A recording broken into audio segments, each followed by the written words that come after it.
சரிகமபா நிகழ்ச்சியில அபிஷேகாவ 5வது ஃபைனலிஸ்ட்டா செலக்ட் பண்றதுல நடுவர்களுக்குள்ள வாக்குவாதம் ஏற்பட்டிருக்கு அப்படிங்கிற தகவல் தான் சமீபத்தில கிடைச்சிருக்கு.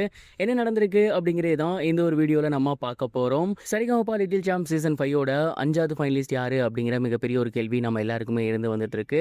கடந்த சில வாரங்களாகவே டிக்கெட் டு ஃபினாலேல யார் வின் பண்ணுவா அப்படிங்கிற ஒரு கேள்வியை தான் நாம பார்த்து வந்துட்டு இருக்கோம். அண்ட் இதுவரைக்கும் எல்லாராலையும் எதிர்பார்க்கப்பட்டிருந்த அபிஷேகா இப்போ வரைக்குமே ஜெயிக்கல. இது கடைசி வாரம், இந்த வாரமாவது ஜெயிப்பாங்களா அப்படிங்கிற மாதிரி நம்ம எல்லாருமே எதிர்பார்த்துக்கிட்டு இருந்தோம். அண்ட் நம்ம எதிர்பார்த்த மாதிரியே இந்த வாரம் அபிஷேகாவை தான் செலக்ட் பண்ண போறாங்க அப்படிங்கிற மாதிரியான ஒரு தகவல் வந்து வெளியாகியிருக்கு.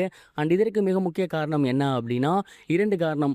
ஒன்று வந்து அபிஷேகாவுக்கு மக்கள் சப்போர்ட், அதாவது இந்த சீசன் ஸ்டார்டிங்ல இருந்து அபிஷேகாவுக்கு மக்களோட சப்போர்ட் அப்படிங்கிறது அளவுக்கு அதிகமாகவே இருந்து வந்துட்டு இருக்கு. அது மட்டும் இல்லாமல் அபிஷேகா வந்து பார்த்தீங்கன்னா ஃபேன்ஸ் வந்து நிறைய ஹோல்ட் பண்ணி வச்சிருக்காங்க. அவங்களால தான் கிட்டத்தட்ட ஸ்டார்டிங்கில் இந்த சீசனே நிறைய பேர் பார்த்தாங்க அப்படின்னு சொல்லணும். அந்த அளவுக்கு அவங்க கிட்ட ஃபேன்ஸ் இருக்காங்க.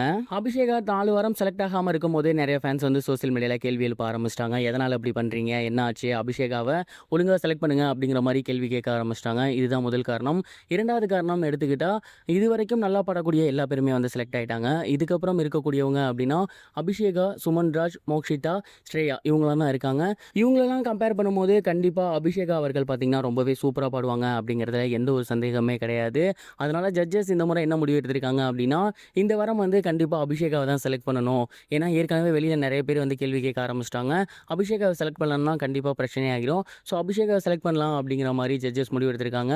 அதுலேயும் குறிப்பாக சொல்லணும் அப்படின்னா ஸ்ரீனிவாஸ் அவர்களுக்கு அபிஷேகா உள்ள அனுப்பணும் அப்படிங்கிறது ஆசை. கிட்டத்தட்ட ஸ்டார்டிங்லேருந்து இப்போ வரைக்கும் அவர் அபிஷேகாவுக்கு பயங்கரமாக சப்போர்ட் பண்ணியிருக்காரு. அதே நேரம் எஸ்பிபி சரண் அவர்கள் இருக்கார் இல்லையா, அவருக்கு வந்து சுமன்ராஜை உள்ள அனுப்பணும்னு ஆசை இருக்காமா. ஏன்னா அவரும் ஸ்டார்டிங்லேருந்தே சுமனுக்கு வந்து ரொம்ப ஹெல்ப் பண்ணிட்டு இருக்காரு. அவன் எப்படியாவது நல்லா வந்துடணும் அப்படிங்கிறதுல ஒரு முழு மூச்சாகவே இருந்து வந்துட்டு இருக்காரு. ஸோ இவங்க 2 பேத்தில் யாரோ ஒருத்தரை 5வது ஃபைனலிஸ்ட்டாக உள்ள அனுப்பலாம் அப்படிங்கிற மாதிரி ஒரு வாக்குவாதம் வந்து உள்ளே போயிருக்கு. ஒரு சிலர் வந்து அபிஷேகா பெஸ்ட் அப்படிங்கிற மாதிரி சொல்லியிருக்காங்க. இன்னும் ஒரு சிலர் வந்து என்ன சொல்கிறாங்கன்னா, அதுலேயும் குறிப்பாக எஸ்பிபி சரண் அவர்கள் அபிஷேகாவுக்கு பீப்புள் சப்போர்ட் இருக்குது, ஒருவேளை பீப்புள் சாய்ஸ் அப்படிங்கிற கேட்டகரியில் கூட அவளால் வந்துட முடியும், பட் சுமனை நம்ம நினச்சா தான் உள்ள அனுப்ப முடியும் அப்படிங்கிற மாதிரி சொல்லி யாரை உள்ள அனுப்பலாம் அப்படிங்கிறதுல ஒரு பெரும் பிரச்சனை போய்கிட்டு இருக்காமா. அண்ட் இதனால தான் பார்த்தீங்கன்னா இந்த வாரம் இப்போ வரைக்குமே ப்ரோமோ வந்து வெளியாகாமல் இருக்குது. ஏன்னா ப்ரோமோவில் யார் நல்லா காட்டுறாங்களோ அவங்க தான் வின் பண்ணியிருக்காங்க அப்படிங்கிறத நம்ம ரீசன்ட் ப்ரோமோஸில் பார்த்துருந்தோம். கடந்த வாரங்கள்லையும் அதான் நடந்துருந்துச்சு. ஸோ இப்போ வரைக்கும் ப்ரோமோ வராததுக்கு காரணமும் அதுதானாமா. ஒரு பக்கம் ஸ்ரீனிவாஸ் தரப்பு அபிஷேகா தான் உள்ளே வரணும் அப்படிங்கிற மாதிரி சொல்கிறாங்க. இன்னொரு பக்கம் இருக்கக்கூடியவங்க சுமன் தான் வரணும் அப்படிங்கிற மாதிரி சொல்கிறாங்க. என்னை பொறுத்த வரைக்கும் இவங்க 2 பேருமே சூப்பரான ஒரு கண்டஸ்டன்ஸ் தான். பட் ரசிகர்கள் நிறைய பேர் அபிஷேகா வரணும் அப்படிங்கிற மாதிரி சொல்லி வந்துட்டு இருக்காங்க. ஸோ அபிஷேகா அவர்கள் என்ன பண்ண போகிறாங்க அப்படிங்கிறத பொறுத்திருந்து தான் பார்க்கணும். இந்த வாரம் அபிஷேகாவை செலக்ட் பண்ண போகிறாங்களா, அப்படி இல்லைனா அபிஷேகா பீப்புள்ஸ் ஃபேவரட் அப்படிங்கிற ஒரு கேட்டகரிக்குள்ளே தான் வர போகிறாங்களா, என்ன நடக்க போகுது பொறுத்திருந்து தான் பார்க்கணும். நீங்கள் எதை பற்றி என்ன நினைக்கிறீங்க, மறக்காமல் கமெண்ட் பாக்ஸில் ஷேர் பண்ணுங்கள். இது வரைக்கும் கனெக்டிங் டிவிக்கு சப்ஸ்கிரைப் பண்ணனா மறக்காமல் சப்ஸ்கிரைப் பண்ணிக்கங்க.